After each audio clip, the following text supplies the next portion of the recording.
High, এটা ছিল আমাদের আশীর্বাদের কিছু তত্ত্ব সামগ্রী। এই তত্ত্ব সামগ্রীর মধ্যে যেটা মেন আকর্ষণীয় ছিল সেটা ছিল আমার বানানো তত্ত্বসূচির থালাটা। তো এই তত্ত্বসূচির থালাটা আমি বানিয়েছিলাম একটা মাটির থালার উপরে। ওর উপরে একটু ডিজাইন করা ছিল, তো আমি সেগুলোকে একটু ঘষে মেজে নিয়ে কয়েকটা কালার মিক্স আপ করে একটা মাটি মাটি টাইপের একটা কালার এনেছিলাম, আর তার মধ্যে হলুদ দিয়ে বর্ডার করে হাইলাইটও করে দিয়েছিলাম। আর এই তত্ত্বসূচির থালার মধ্যে আমি করেছিলাম ছোটো ছোটো দুটো পান, একটা গাছকৌটো, শাঁখাপলা, একটু স্বস্তিক চিহ্ন আর একটা তত্ত্বসূচির প্ল্যাটার রেখেছিলাম, যার মধ্যে সব কিছু লেখা ছিল কী কী আছে না আছে এইসব। তো এই পানটার মধ্যে আমি হোয়াইট আর রেড অ্যাক্রিলিক কালার দিয়ে একটু ছোট্ট ছোট্ট কলকা করে ডিজাইন করে নিয়েছিলাম।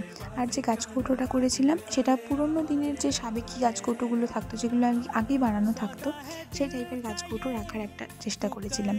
আমার বিয়ের ছোটো ছোটো জিনিসগুলো আমি চেয়েছি আমার নিজের হাতে তৈরি করতে। আমি জানি না কতটা কী করতে পারবো, তবে চেষ্টা আমি চালু রেখেছি।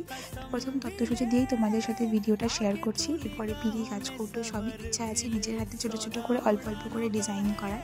তো এই যে এখানে পুরো তত্ত্বসূচিটা প্রায় রেডি হয়ে এসছে।